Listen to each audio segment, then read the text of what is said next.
തെരഞ്ഞെടുപ്പ് അടുത്തതോടെ ശക്തമായ പ്രചരണ രംഗത്തേക്ക് ഇറങ്ങിയിരിക്കുകയാണ് സ്ഥാനാർത്ഥികൾ. നമ്മോടൊപ്പം ഉള്ളത് LDFിൻ്റെ വടകര മണ്ഡലം സ്ഥാനാർത്ഥി KK ശൈലജ ടീച്ചറാണ്.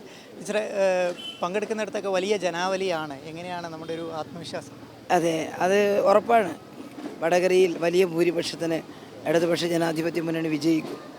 ജനങ്ങളിൽ നിന്ന് നല്ല പ്രതികരണമാണ് ഉണ്ടാകുന്നത്. ചില ആളുകൾ കക്ഷിരാഷ്ട്രീയ ഭേദമില്ലാതെ തന്നെ വോട്ട് ചെയ്യാമെന്ന് പറയുന്നുണ്ട്.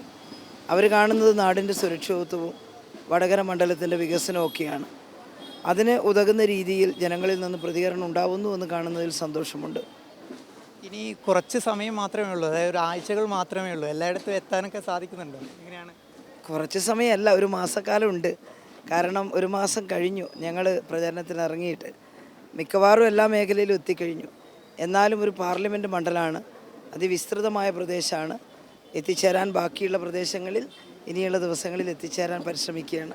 കമൽഹാസനൊക്കെ ഇപ്പം ടീച്ചറുടെ പ്രചരണത്തിൻ്റെ ഭാഗമായിട്ട് സന്ദേശം ഇറക്കിയിരിക്കുകയാണ്. എന്താണ് ഇതിനെക്കുറിച്ച് പറയുന്നത്? കമൽ സാറ് എന്നെ കോവിഡിൻ്റെ സമയത്ത് വിളിച്ചിരുന്നു. അത് അദ്ദേഹത്തിൻ്റെ ഒരു ഇൻ്റർവ്യൂ എടുക്കാൻ വേണ്ടിയിട്ടായിരുന്നു, എൻ്റെ ഒരു ഇൻ്റർവ്യൂ എടുക്കാൻ വേണ്ടി. കാരണം അന്ന് കോവിഡ് 2020 കേരളം ചിട്ടയായ പ്രവർത്തനങ്ങൾ നടത്തി മരണനിരക്ക് വളരെ കുറച്ച് നിർത്തിയ സമയമായിരുന്നു. ആ സമയത്ത് മറ്റ് സംസ്ഥാനങ്ങളിലും മറ്റ് പ്രദേശങ്ങളിലുമെല്ലാം വലിയ തോതിൽ മരണം നടക്കുന്ന ഒരവസരമായിരുന്നു. നമ്മൾ ഈ ക്വാറൻറ്റൈനും ഐസൊലേഷനും എല്ലാം കൃത്യമായി ചെയ്തത് കാരണം 2020 കേരളത്തിൽ ആകെ 5000-ൽ താഴെ മരണങ്ങളേ ഉണ്ടായിട്ടുള്ളൂ. ആ സമയത്ത് അമേരിക്കയിലെ ന്യൂയോർക്കിൽ കേരളം പോലെ തന്നെയുള്ളതാണ്, 1,00,000-ത്തിനടുത്ത് മരണം ഉണ്ടായിരുന്നു. അപ്പോൾ ഇതെല്ലാം കണ്ടുകൊണ്ട് പലരും വിളിക്കാറുണ്ടായിരുന്നു. കമൽഹാസൻ സാറ് പൊതുവെ രാഷ്ട്രീയ പ്രശ്നങ്ങളും സാമൂഹ്യ പ്രശ്നങ്ങളും ഒക്കെ ചിന്തിക്കുന്ന ആളാണ്, കൈകാര്യം ചെയ്യുന്ന ആളാണ്. അതുകൊണ്ട് തന്നെ ഈ പ്രശ്നങ്ങളെക്കുറിച്ച് ഒരു ഇൻ്റർവ്യൂ തരാമോ എന്ന് വിളിച്ചു. അദ്ദേഹം ഇൻ്റർവ്യൂ ചെയ്തു. ആ ഇൻ്റർവ്യൂവും പ്രസിദ്ധീകരിച്ചിട്ടുണ്ട്.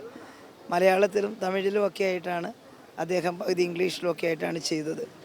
അദ്ദേഹം നല്ല സാമൂഹ്യ പ്രവർത്തകൻ കൂടിയാണ്. എന്തായാലും ഈ തെരഞ്ഞെടുപ്പ് വന്നപ്പോൾ ഈ വടകര പാർലമെൻറ്റ് മണ്ഡലത്തിൽ നിന്ന് ടീച്ചർ ജയിക്കണമെന്ന് അദ്ദേഹം ആഗ്രഹിക്കുന്നുണ്ട്. അതെന്നോട് പറഞ്ഞു. അതൊരു അദ്ദേഹത്തിൻ്റെ അഭിപ്രായമായിട്ട് അദ്ദേഹം ഒരു വീഡിയോ ക്ലിപ്പായിട്ട് അയച്ചു തരികയും ചെയ്തു. ശരി ടീച്ചറെ, എല്ലാവിധ വിജയാശംസകളും നേരുന്നു. വടകരയിൽ നിന്നും റമീസ് മുഹമ്മദ്, കൈരളി ന്യൂസ്.